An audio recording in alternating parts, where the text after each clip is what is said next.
저건 범죄입니다. 경비원 아저씨, 왜 단속 안 합니까? 누구도 그녀를 이해하지 않았습니다. CCTV 속 모습은 의심만 키워갔습니다. 그러나 그 봉투 속에서 발견된 것은 음식물 쓰레기가 아니었습니다. 쓰레기라 욕먹던 봉투, 그 안에 담긴 눈물의 진실은 무엇이었을까요?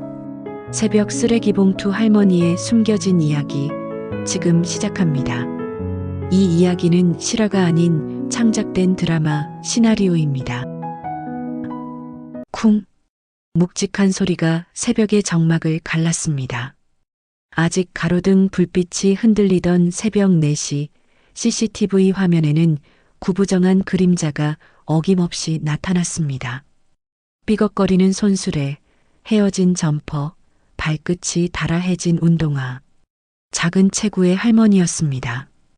그녀는 늘 같은 자리, 분리수거장이 아닌 단지 한복판 화단 옆에 봉투를 차곡차곡 쌓아두었습니다. 검은 봉투 하나, 둘, 20개. 내려놓을 때마다 땅이 울리는 듯한 쾅 소리가 경비실 모니터 너머로도 느껴졌습니다.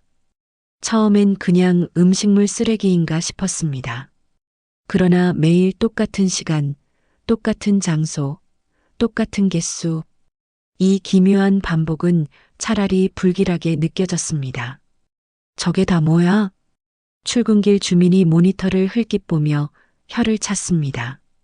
노인이 매일 저렇게 쓰레기를 쌓아놓으면 어떡해요? 냄새나고 보기 흉하잖아. 다른 주민도 곧장 거들었습니다. 혹시 불법 음식물 처리 아닙니까? 요양원이나 식당에서 나온 걸 버리는 것 같은데요. 그날부터 민호는 눈덩이처럼 불어났습니다. 경비원 아저씨, 이런 거 단속 안 합니까? 새벽마다 저런 봉투 보는데 무섭기까지 해요.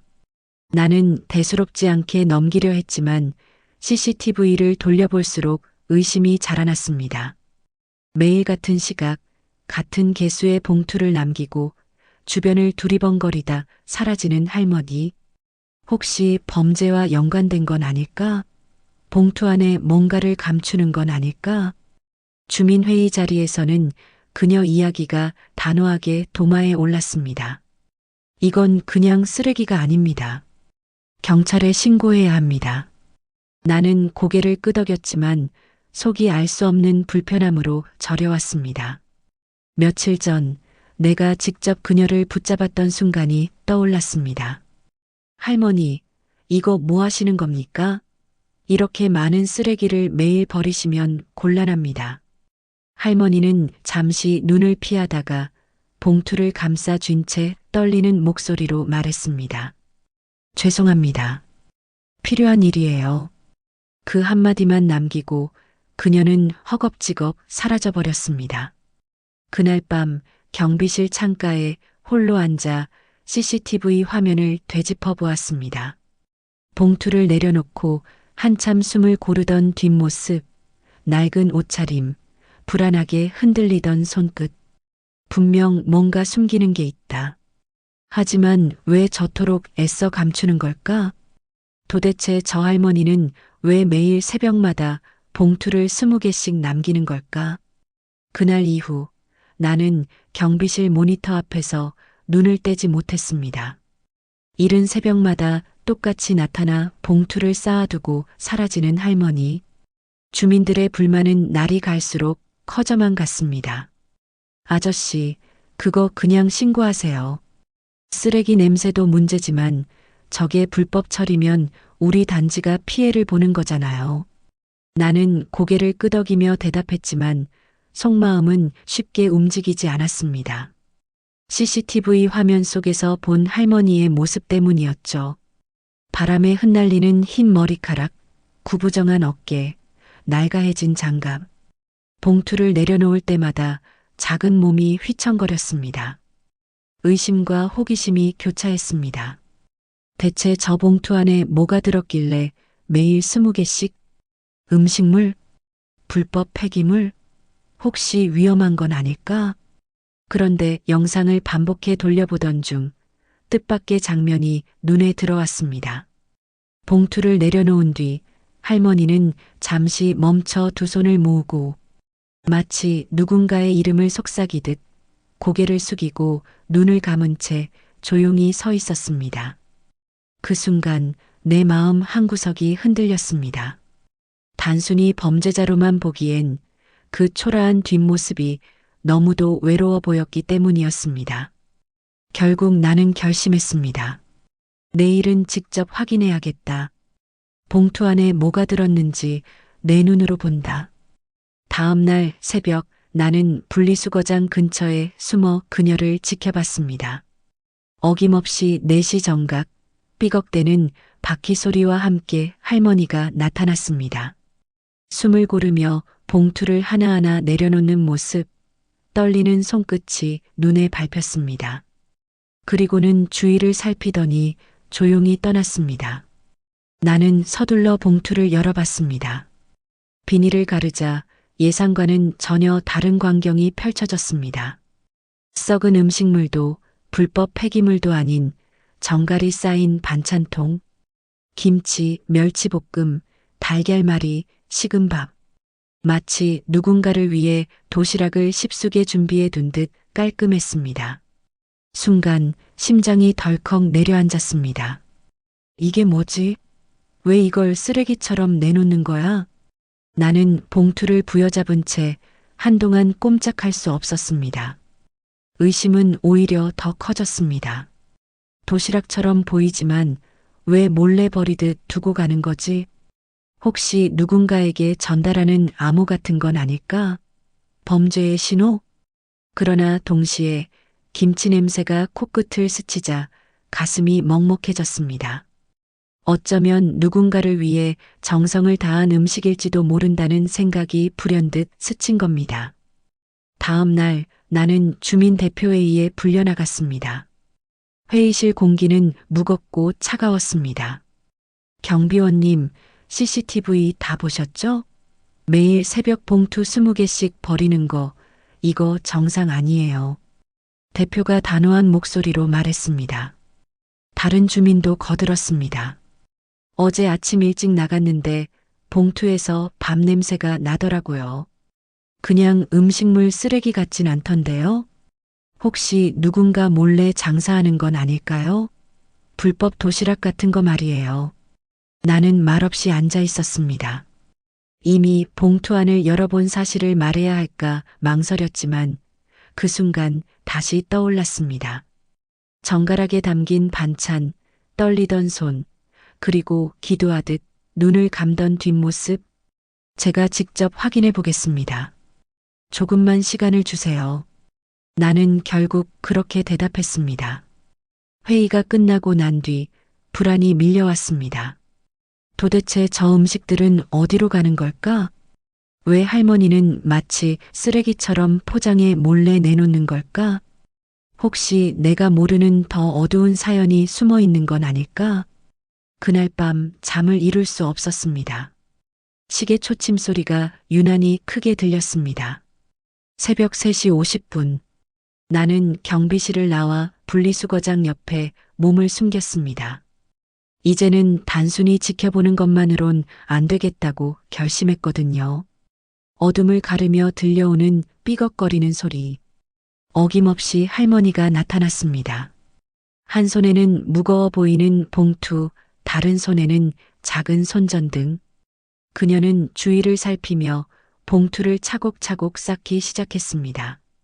이제는 익숙한 장면이었지만 오늘따라 왠지 더 다급해 보였습니다. 할머니, 잠시만요. 나는 결국 용기를 내어 불쑥 나타났습니다. 할머니는 놀란 눈빛으로 나를 바라보더니 갑자기 봉투를 끌어안았습니다. 안 됩니다. 이건 제 일입니다. 그 목소리는 떨렸지만 단호했습니다. 나는 더 이상 다그치지 못했습니다. 그저 멀어져가는 뒷모습을 바라볼 뿐이었죠. 그러다 마음속으로 결심했습니다. 내일은 할머니를 몰래 따라가 보자. 저 많은 음식이 어디로 가는지 반드시 직접 확인해야겠다. 그러나 불안이 사라지진 않았습니다.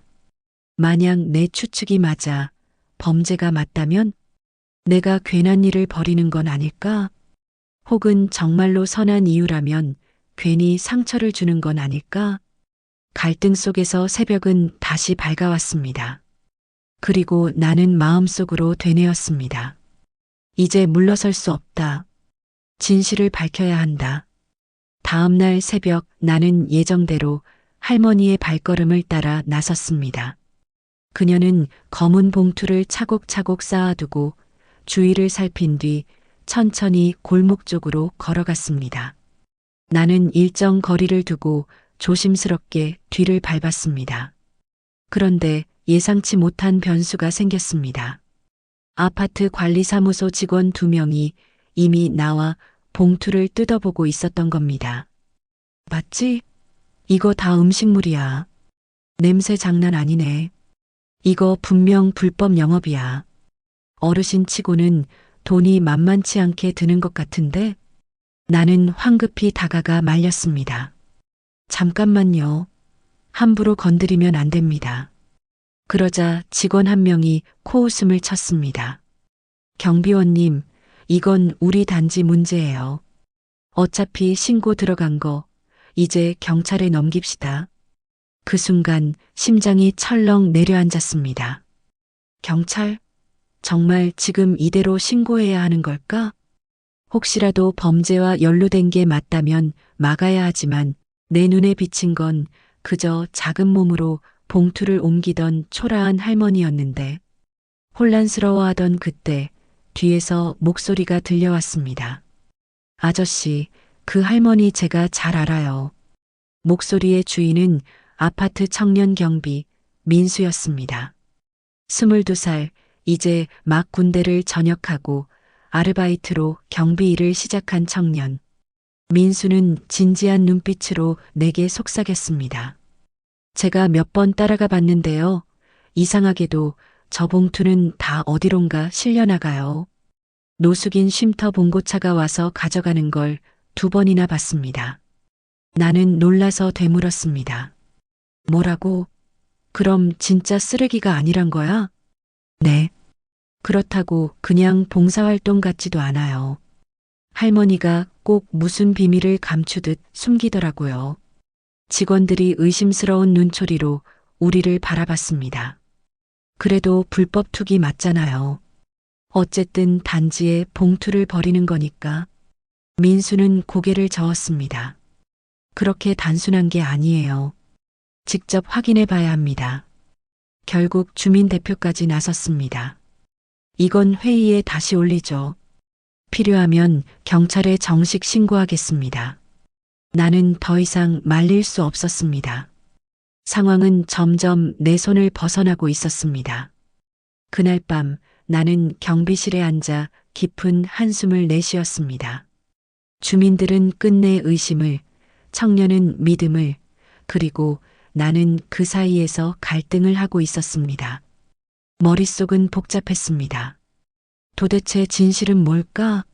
왜 하필 새벽마다, 왜 하필 우리 단지일까? 그러다 결심했습니다. 내일은 반드시 끝까지 따라가 보리라. 그녀의 발걸음이 어디로 향하는지, 그 봉투가 어디로 가는지 내 눈으로 확인하리라. 새벽 공기는 유난히 차가웠습니다. 나는 경비복 위에 두툼한 외투를 걸쳐 입고 민수와 함께 단지를 빠져나갔습니다. 오늘은 반드시 놓치지 않으리라 마음을 다잡았습니다. 할머니가 또다시 봉투를 화단 옆에 내려놓고 떠나자 우리는 일정 거리를 두고 지켜봤습니다. 잠시 뒤 낯선 승합차 한 대가 단지 안으로 들어왔습니다. 차 옆면에는 흐릿하게 노숙인 쉼터라는 글씨가 적혀 있었습니다. 자원봉사자들이 봉투를 조심스럽게 차에 실으며 말했습니다. 오늘도 도시락이 많네. 어르신들 굶지 않겠어. 나는 멍하니 그 장면을 바라봤습니다. 저건 쓰레기가 아니잖아. 전부 도시락이 맞잖아. 민수도 놀란 눈빛으로 내 팔을 붙잡았습니다. 아저씨, 이제 알겠죠? 우리가 큰 오해를 한 거예요. 그러나 할머니는 거기서 멈추지 않았습니다. 단지를 떠난 뒤 삐걱거리는 리어카 바퀴 소리가 새벽 어둠 속으로 이어졌습니다. 우리는 다시 따라가 오래된 판잣집 앞에서 멈춘 그녀를 지켜봤습니다. 낡은 대문을 열고 들어간 할머니는 마당 한쪽에서 또 다른 봉투 몇 개를 꺼내 정리했습니다. 얼마 지나지 않아 흰색 봉고차가 골목으로 들어섰습니다. 차체에는 선명하게 무료급식소라는 글씨가 적혀 있었습니다. 운전석에서 내린 청년이 할머니께 깊이 고개를 숙였습니다. 어머니, 오늘도 이렇게 많이 준비해 주셔서 감사합니다. 덕분에 아침 준비가 수월합니다. 할머니는 고개를 저으며 힘없이 웃었습니다. 고맙긴요, 그냥 제 할 일이에요. 내 아들이 못 먹고 간 밥, 다른 아이들이라도 먹어야죠. 나는 그 말을 듣는 순간 온몸이 굳어버렸습니다. 민수도 말없이 숨을 삼켰습니다. 할머니의 힘없는 어깨, 떨리는 손, 그리고 그 한마디, 모든 것이 가슴 깊숙이 파고들었습니다. 그날 이후 나는 할머니를 다르게 보기 시작했습니다. 더 이상 수상한 노인이 아니었습니다. 매일 새벽마다 쓰러질 듯한 몸으로 리어카를 끄는 모습은 존경스럽기까지 했습니다. 하지만 마음 한구석은 여전히 불안했습니다. 왜 굳이 쓰레기 봉투처럼 꾸려 몰래 내놓았을까? 왜 하필 새벽마다 아무도 모르게 움직였을까? 답을 찾고 싶어 며칠 뒤 용기를 내어 할머니 집을 찾아갔습니다. 나는 문 앞에서 한참을 서성였습니다. 들어가야 할까 말아야 할까? 진실을 마주할 용기가 없었습니다. 그러나 발은 이미 대문을 밀고 있었습니다.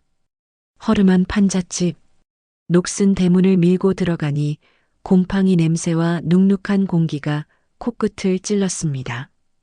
방 안쪽에는 산더미처럼 쌓인 약봉지가 가득했습니다. 항암치료 보조제, 진통제, 수면제. 순간 가슴이 철렁 내려앉았습니다. 탁자 위에는 병원에서 발급된 진단서 한 장이 놓여 있었습니다. 굵은 글씨로 적힌 말. 위암 말기, 예상 생존 기간 6개월. 진단서 종이가 손끝에서 바스락거렸습니다. 글씨가 흐려져 더는 읽을 수 없을 만큼 눈앞이 젖어들었습니다. 나는 그 자리에서 얼어붙은 듯 숨이 막혔습니다. 그제야 이해가 갔습니다. 왜 매일 그렇게 서두르며 봉투를 내놓았는지, 왜 쓰레기처럼 포장해 남몰래 내놓았는지, 그녀에게는 시간이 없었던 겁니다. 뒤돌아 서려는 순간 삐걱거리는 문소리가 들렸습니다. 할머니가 힘겹게 들어왔습니다. 나를 본 그녀는 잠시 놀란 듯 했지만 이내 담담히 웃었습니다. 아, 경비 아저씨 여기까지 오셨네요. 나는 한참을 망설이다가 조심스레 물었습니다. 할머니, 왜 이런 일을 하시는 거예요? 몸도 안 좋으신데. 그녀는 낡은 의자에 앉아 허공을 바라보다가 천천히 입을 열었습니다. 제 아들이요, 배고픔 속에 세상을 떠났어요. 다시는 다른 아이들이 그런 고통을 겪지 않았으면 해서 남은 힘을 다 쓰고 있는 거예요.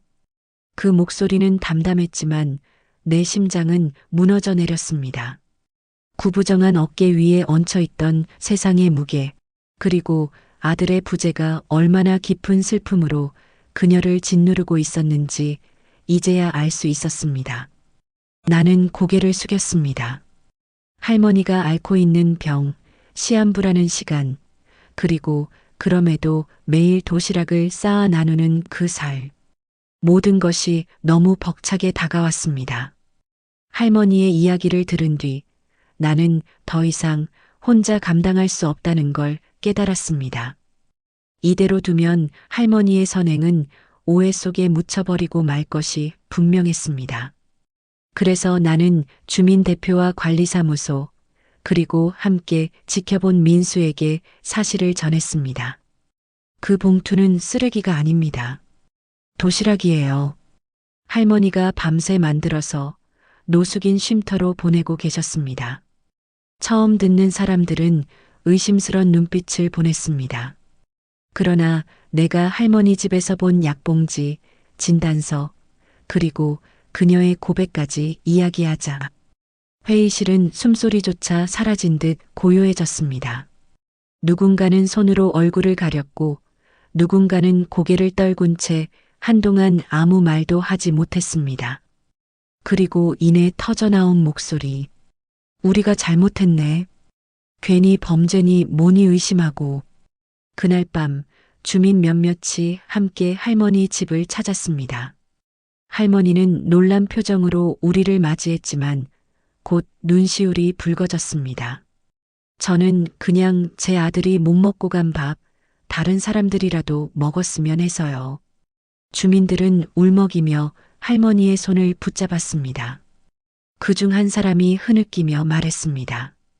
이제부터는 저희가 함께 하겠습니다. 더는 혼자 하지 않으셔도 됩니다. 그 순간 방 안 공기가 무너져 내렸습니다. 민수는 고개를 들지 못한 채 흐느꼈습니다. 할머니, 죄송합니다. 저희가 너무 늦게 알아서. 며칠 뒤 아파트 단지에는 뜻밖의 풍경이 펼쳐졌습니다. 주민들이 자발적으로 모여 주방을 열고 반찬을 만들기 시작한 겁니다. 쓰레기 봉투처럼 보이던 검은 봉투 속에는 이제 모두의 마음이 담겼습니다.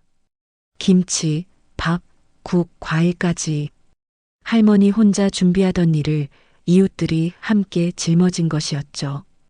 그리고 그날 지역 신문에 기사 한 줄이 실렸습니다. 아파트 쓰레기 봉투에 비밀 시한부 할머니의 나눔. 기사는 순식간에 퍼져나갔고 방송국 취재진까지 몰려왔습니다. 카메라 앞에 선 할머니는 떨리는 목소리로 단 한마디를 남겼습니다. 내 아들이 굶어 죽어갔습니다.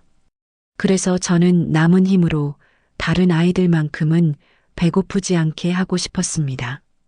그 말이 끝나자 취재진도 주민들도 심지어 낯선 구경꾼들까지 눈물을 훔쳤습니다. 아들의 굶주림을 막지 못한 죄책감을 남은 삶으로 속죄하는 어머니.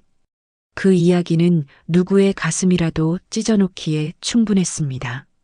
그날 이후 사람들의 시선은 완전히 바뀌었습니다. 더 이상 그녀는 수상한 노인이 아니었습니다. 모두의 존경과 눈물을 받는 살아있는 어머니로 기억되기 시작했습니다. 그 후로 단지는 달라졌습니다. 매일 새벽이면 어둡던 분리수거장 옆이 환해졌습니다. 이제는 혼자가 아니라 주민들이 함께 모여 도시락을 준비했기 때문입니다.